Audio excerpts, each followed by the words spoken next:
ಬೆಂಡೆಕಾಯಿ ಜೊತೆ ಮಾವಿನಕಾಯಿ ಹಾಕಿ ಒಂದು ಹುಳಿ ತುಂಬ ರುಚಿಯಾಗಿದೆ. ಅನ್ನಕ್ಕೂ ಚಪಾತಿ ರೊಟ್ಟಿಗೂ ಹೊಂದುತ್ತೆ. ಹಾಯ್ ಹಲೋ ಎಲ್ರಿಗೂ ನಮಸ್ಕಾರ. ಎಲ್ಲರೂ ಹೇಗಿದ್ದೀರಾ? ನಾನು ಚೆನ್ನಾಗಿದ್ದೀನಿ, ನೀವೆಲ್ಲರೂ ಚೆನ್ನಾಗಿದ್ದೀರಾ ಅಂತ ಭಾವಿಸ್ತೀನಿ. ಪ್ರತಿಯೊಬ್ಬರು ಚೆನ್ನಾಗಿರಬೇಕು. ವಿಡಿಯೋ ಎಲ್ಲೂ ಸ್ಕಿಪ್ ಮಾಡಬೇಡಿ, ಪೂರ್ತಿಯಾಗಿ ವಿಡಿಯೋ ನೋಡಿ ಹೇಗೆ ಸಿಂಪಲ್ಲಾಗಿ ಮಾಡಿದ್ದೀನಿ ಅಂತ ಗೊತ್ತಾಗುತ್ತೆ. ಒಂದು ಮಾವಿನಕಾಯಿ ಮತ್ತು ಅರ್ಧ ಕೆಜಿಗಿಂತ ಸ್ವಲ್ಪ ಕಡಿಮೆ ಬೆಂಡೆಕಾಯಿ ತೊಗೊಂಡಿದ್ದೀನಿ. ಇದನ್ನು ಉದ್ದುದ್ದ ಹೆಚ್ಕೊಳ್ತಾ ಇದ್ದೀನಿ. ಹುಳ ಎಲ್ಲ ಇದ್ದರೆ ಬೇಗನೆ ಕಾಣಿಸುತ್ತೆ. ಒಂದೊಂದು ಸರಿ ಒಂದೊಂದು ಥರ ಹೆಚ್ಕೊಳ್ತೀನಿ.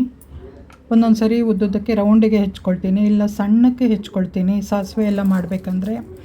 ಇವಾಗ ಈರುಳ್ಳಿ ಬೆಳ್ಳುಳ್ಳಿ ಎಲ್ಲ ಕಟ್ ಮಾಡ್ಕೊಳ್ಬೇಕು. ಮಸಾಲೆಗೂ ಆಯಿತು ಒಗ್ಗರಣೆಗೂ ಆಯಿತು ಅಂತ ತೊಗೊಂಡಿದ್ದೀನಿ. ಸಿಪ್ಪೆ ಎಲ್ಲ ತೆಗೆದಾಯಿತು. ಅದಕ್ಕೆ ಖಾರಕ್ಕೆ ಬೇಕಾದಷ್ಟು ಹಸಿಮೆಣಸಿನ್ಕಾಯಿ ಹಾಕ್ತಾಯಿದ್ದೀನಿ. ಶುಂಠಿ ತುಂಡು, ಕಾಳುಮೆಣಸು ಕೂಡ ಹಾಕೋದ್ರಿಂದ ಹಸಿಮೆಣಸಿನ್ಕಾಯಿ ನೋಡಿಕೊಂಡು ಹಾಕಬೇಕು. ಮತ್ತು ಒಂದೊಂದು ಹಸಿಮೆಣಸಿನ್ಕಾಯಿ ಖಾರ ಹೆಚ್ಚಿರುತ್ತೆ, ಆವಾಗ ಅದನ್ನು ನೋಡ್ಕೊಳ್ಬೇಕಾಗತ್ತೆ. ಒಂದು ತುಂಡು ಶುಂಠಿ ಕೂಡ ಹಾಕಿದ್ದೀನಿ. ಮತ್ತು ಒಬ್ಬೊಬ್ಬರು ಒಂದೊಂದು ಥರ ಅಡುಗೆ ಮಾಡ್ತಾರೆ, ಒಬ್ಬೊಬ್ರದ್ದು ಒಂದೊಂದು ಥರ ರುಚಿ ಮಾಡಿರೋದು ಇರುತ್ತೆ. ಸಿಂಪಲ್ಲಾಗಿ ನನ್ನ ಕ್ರಮದಲ್ಲಿ ಹೇಗೆ ಮಾಡೋದು ಅಂತ ತೋರಿಸ್ತಾ ಇದ್ದೀನಿ. ಅಡುಗೆ ಮಾಡೋದು ಮುಖ್ಯ ಅಲ್ಲ, ಅಡುಗೆ ಹೇಗೆ ಮಾಡೋದು, ರುಚಿಯಾಗಿ ಶುಚಿಯಾಗಿ ಮಾಡೋದು ಅದು ತುಂಬ ಮುಖ್ಯವಾಗಿರುತ್ತೆ. ಅಡುಗೆ ಮಾಡೋದಂದರೆ ನನಗೂ ಕೂಡ ಇಷ್ಟನೇ, ತುಂಬ ಇಷ್ಟಪಡ್ತೀನಿ ಅಡುಗೆ ಮಾಡೋದು. ಒಂದೊಂದು ಸರ್ತಿ ನನಗೂ ಸೋಮಾರಿತನ ಬರುತ್ತೆ, ಅಯ್ಯೋ ಬೇಜಾರು ಅನಿಸುತ್ತೆ. ಈರುಳ್ಳಿ ಹೆಚ್ಚಿದ್ದನ್ನು 2 ಭಾಗ ಮಾಡಿದ್ದೀನಿ. ಒಂದು ಮಸಾಲೆಗೆ ಹುರಿಲಿಕ್ಕೆ, ಮತ್ತೊಂದು ಒಗ್ಗರಣೆಗೆ. ಮಾವಿನಕಾಯಿ ಸಿಪ್ಪೆ ತೆಕ್ಕೊಳ್ಬೇಕು. ಸಿಪ್ಪೆ ತಗೊಂಡು ಅದನ್ನು ಕೂಡ ಉದ್ದುದ್ದವಾಗಿ ಹೆಚ್ಚಿಟ್ಟಿರ್ತೀನಿ. ಯಾಕೆಂದರೆ ಬೆಂಡೆಕಾಯಿ ಉದ್ದುದ್ದ ಹೆಚ್ಚಿದ್ದೀನಲ್ವ, ಹಾಗಾಗಿ ಮಾವಿನಕಾಯಿನ ಕೂಡ ಉದ್ದುದ್ದನೇ ಹೆಚ್ಚಿಡ್ತೀನಿ. ತುಂಬ ಸಿಂಪಲ್ಲಾಗಿ ಬೆಂಡೆಕಾಯಿ ಹುಳಿ ಮಾಡಿದ್ದೀನಿ. ಈ ವಿಡಿಯೋ ನೋಡೋರು ನಿಮ್ಗೆ ಇಷ್ಟ ಆಯಿತು ಅಂದರೆ ನಿಮ್ಮ ಫ್ಯಾಮಿಲಿ ಮೆಂಬರ್ಸು ಫ್ರೆಂಡ್ಸ್ ಸರ್ಕಲಿಗೂ ಶೇರ್ ಮಾಡಿ.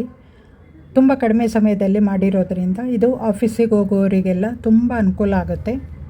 ಎಲ್ರಿಗೂ ಇವಾಗ ಸಮಯದ ಅಭಾವ ಹೆಚ್ಚಾಗಿದೆ, ಯಾವುದಕ್ಕೆ ಕೇಳಿದರೂ ಟೈಮ್ ಇಲ್ಲ. ಹಾಗಾಗಿ ಈ ರೀತಿ ಸಿಂಪಲ್ ಅಡುಗೆಗಳು ಎಲ್ರಿಗೂ ಉಪಯೋಗಕ್ಕಾಗತ್ತಲ್ವ. ಮಾವಿನಕಾಯಿನ ಈ ರೀತಿ ಉದ್ದಕ್ಕೆ ಹೆಚ್ಚಿಟ್ಟಿದ್ದೀನಿ. ತೆಂಗಿನಕಾಯಿ, ಕಾಳುಮೆಣಸು, ಸೋಂಪು ಮತ್ತು ಬೆಳ್ಳುಳ್ಳಿ, ಹಸಿಮೆಣಸಿನ್ಕಾಯಿ, ಶುಂಠಿ, ಕರಿಬೇವಿನ ಸೊಪ್ಪು, ಕೊತ್ತಂಬರಿ ಸೊಪ್ಪು ಇಷ್ಟನ್ನು ತೆಗೆದಿಟ್ಕೊಂಡಿದ್ದೀನಿ.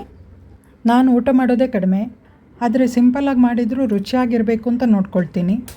ರುಚಿಯಾಗಿರಬೇಕು ನಿಜ, ಆದರೆ ಎಣ್ಣೆ ತುಪ್ಪ ಎಲ್ಲ ಜಾಸ್ತಿ ಬಳಸಲ್ಲ.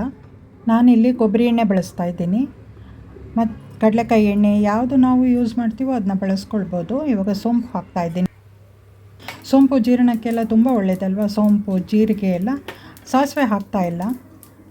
ಕಾಳುಮೆಣಸು ಒಂದು 20 ಕಾಳು, 10 ಕಾಳು ಮೆಂತೆ ಹಾಕಿದ್ದೀನಿ. ಎಲ್ಲ ಚೆನ್ನಾಗಿ ಹುರ್ಕೊಳ್ಬೇಕಿದು, ಒಳ್ಳೆ ಪರಿಮಳ ಬರ್ತಾಯಿದೆ. ಅದ್ರ ಜೊತೆಗೆ ಒಂದು ಈರುಳ್ಳಿ ಹಾಕ್ತಾಯಿದ್ದೀನಿ.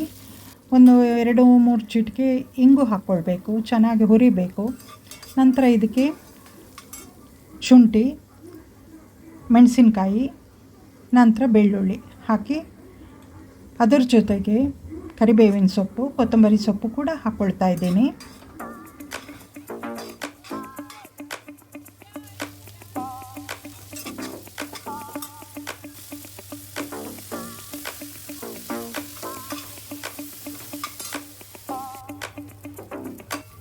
ಇದೆಲ್ಲ ಚೆನ್ನಾಗಿ ಹುರಿದಾಗಿದೆ. ಇವಾಗ ಇದನ್ನು ಒಂದು ತಟ್ಟೆಗೆ ತೆಗೆದಿಟ್ಕೊಳ್ತೀನಿ. ಅದು ತಣ್ಣಗಾಗಬೇಕು, ಮಿಕ್ಸಿಗೆ ಜಾರಿಗೆ ಹಾಕುವಾಗ ತಣ್ಣಗಾಗಿರಬೇಕು. ಇವಾಗ ಅದೇ ಬಾಣಲಿಯಲ್ಲಿ ಸ್ವಲ್ಪ ಎಣ್ಣೆ ಹಾಕಿ ಜೀರಿಗೆ ಹಾಕಿದ್ದೀನಿ, ಮತ್ತು ಸ್ವಲ್ಪ ಇಂಗು ಹಾಕ್ಕೊಳ್ತಾ ಇದ್ದೀನಿ. 1-2 ಚಿಟಿಕೆ ಇಂಗು ಹಾಕ್ಕೊಂಡ್ರೆ ಸಾಕು.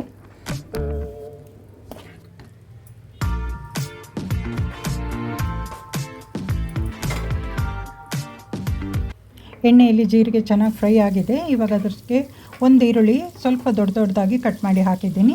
ಇದು ಮಸಾಲೆಗೆ ಹುರಿದಿಟ್ಟಿದ್ದೆಲ್ಲ ತಣ್ಣಗಾಗಿದೆ. ಅದನ್ನು ಮಿಕ್ಸಿ ಜಾರಿಗೆ ಹಾಕಿ ನೈಸಾಗಿ ಪೇಸ್ಟ್ ಮಾಡ್ಕೊಳ್ಬೇಕು. ಇವಾಗ ಒಂದು ಹಸಿಮೆಣಸಿನ್ಕಾಯಿ ಸೀಳಿ ಎಣ್ಣೆಗೆ ಹಾಕ್ತಾಯಿದ್ದೀನಿ. ಎಣ್ಣೆಯಲ್ಲಿ ಫ್ರೈ ಆಗೋದ್ರಿಂದ ಪರಿಮಳನೂ ಚೆನ್ನಾಗಿರುತ್ತೆ, ಊಟದ ಮಧ್ಯೆ ತಿನ್ನೋಕ್ಕೂ ಚೆನ್ನಾಗಿರುತ್ತೆ. ಇವಾಗ ಅರ್ಧ ಚಮಚ ಅರಿಶಿಣ ಪುಡಿ, 1.5 ಚಮಚ ಧನಿಯಾ ಪುಡಿ ಹಾಕಿ, ಧನಿಯಾ ಪುಡಿ ಅಂದರೆ ಕೊತ್ತಂಬರಿ ಬೀಜದ ಪುಡಿ ಹಾಕಿ ಚೆನ್ನಾಗಿ ಎಣ್ಣೆಯಲ್ಲೇ ಫ್ರೈ ಮಾಡ್ಕೊಳ್ಬೇಕು. ಹೆಚ್ಚಿಟ್ಟಿರೋ ಬೆಂಡೆಕಾಯಿನ ಎಣ್ಣೆಗೆ ಹಾಕಿ ಚೆನ್ನಾಗಿ ಫ್ರೈ ಮಾಡ್ಕೊಳ್ಬೇಕು. ಫ್ರೈ ಆದಷ್ಟು ಲೋಳೆ ಅಂಶ ಕಡಿಮೆ ಆಗುತ್ತೆ. 2 ನಿಮಿಷ ಬೆಂಡೆಕಾಯಿ ಹುರಿದಾದ್ಮೇಲೆ ಅದಕ್ಕೆ ರುಚಿಗೆ ತಕ್ಕಷ್ಟು ಉಪ್ಪು ಹಾಕ್ಕೊಳ್ಬೇಕು.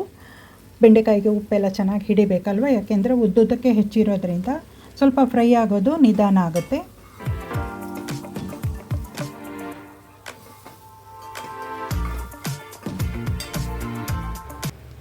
ಇವಾಗ ಉದ್ದುದ್ದಕ್ಕೆ ಹೆಚ್ಚಿಟ್ಟಿರೋ ಮಾವಿನಕಾಯಿನ ಹಾಕ್ಕೊಳ್ಳೋಣ. ಮಾವಿನಕಾಯಿ ಬೇಕಾದರೆ ಇನ್ನೂ ಸ್ವಲ್ಪ ತೆಳ್ಳಗೆ ಹೆಚ್ಚಿಟ್ಕೊಳ್ಬೋದು. ನಾನು ಇಷ್ಟಪ್ಪ ಯಾಕೆ ಹೆಚ್ಚಿದ್ದೀನಂದರೆ ಅದು ಬೆಂದ ಮೇಲೆ ಮೆತ್ತಗಾಗುತ್ತೆ. ಮತ್ತು ಈ ಮಾವಿನಕಾಯಿಯಲ್ಲಿರೋ ಹುಳಿ ಅಂಶ ಬೆಂಡೆಕಾಯಿಗೆ ತಾಗಿದ್ರೆ ಲೋಳೆ ಅಂಶ ಪೂರ್ತಿಯಾಗಿ ಕಡಿಮೆ ಆಗುತ್ತೆ. ಇವಾಗ ಹುರಿದಿಟ್ಟಿದ್ದೀವಲ್ವ ಮಸಾಲೆ, ಅದನ್ನು ತೆಂಗಿನಕಾಯಿ ಜೊತೆ ಹಾಕಿ ನೈಸಾಗಿ ಪೇಸ್ಟ್ ಮಾಡ್ಕೊಳ್ಬೇಕು. ಇವಾಗ ಬೆಂಡೆಕಾಯಿ ಮಾವಿನಕಾಯಿ ಎಲ್ಲ ಚೆನ್ನಾಗಿ ಮೆತ್ತಗಾಗಿದೆ. ಬೆಂಡೆಕಾಯಿನ ಎಣ್ಣೆಯಲ್ಲೇ ಬೇಯಿಸೋದ್ರಿಂದ ಮಧ್ಯೆ ಮಧ್ಯೆ ಒಂದು 2-3 ಸರ್ತಿ ತಿರುಗಿಸ್ಕೊಳ್ತಾ ಇರಬೇಕು. ಇವಾಗ ನೈಸಾಗಿ ರುಬ್ಬಿಟ್ಟಿರೋ ಮಿಶ್ರಣ ಇದೆಯಲ್ವ, ಅದನ್ನು ಬೆಂಡೆಕಾಯಿಗೆ ಹಾಕಿ ಚೆನ್ನಾಗಿ ಮಿಕ್ಸ್ ಮಾಡಿಕೊಳ್ಬೇಕು. ರುಬ್ಬಿದ ಮಸಾಲೆ ಪೇಸ್ಟನ್ನು ಬೆಂಡೆಕಾಯಿ ಜೊತೆ ಹಾಕಿ ಚೆನ್ನಾಗಿ 2-3 ನಿಮಿಷ ಕಾಲ ಹುರ್ಕೊಳ್ಬೇಕು. ಎಣ್ಣೆಯಲ್ಲಿ ಆ ಮಸಾಲೆ ಹುರಿಯೋದ್ರಿಂದ ಒಳ್ಳೆ ಪರಿಮಳನೂ ಇರುತ್ತೆ, ರುಚಿನೂ ಹೆಚ್ಚಾಗಿರುತ್ತೆ. ಇವಾಗ ಜಾರ್ ತೊಳೆದ ನೀರು ಕೂಡ ಹಾಕ್ಕೊಳ್ಬೇಕು.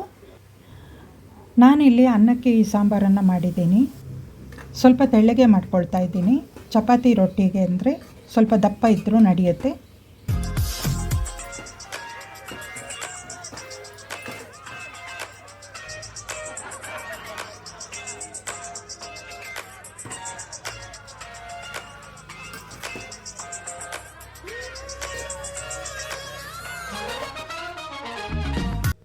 ರುಚಿಗೆ ಎಷ್ಟು ಉಪ್ಪು ಬೇಕು ನೋಡಿಕೊಂಡು ಹಾಕ್ಕೊಂಡ್ರಾಯಿತು. ಮತ್ತು ಸಾಂಬಾರು ರುಚಿ ಜಾಸ್ತಿ ಆಗಲಿಕ್ಕೆ 1/4 ಟೀ ಸ್ಪೂನ್ ಗರಂ ಮಸಾಲ ಪುಡಿ ಹಾಕ್ತಾಯಿದ್ದೀನಿ.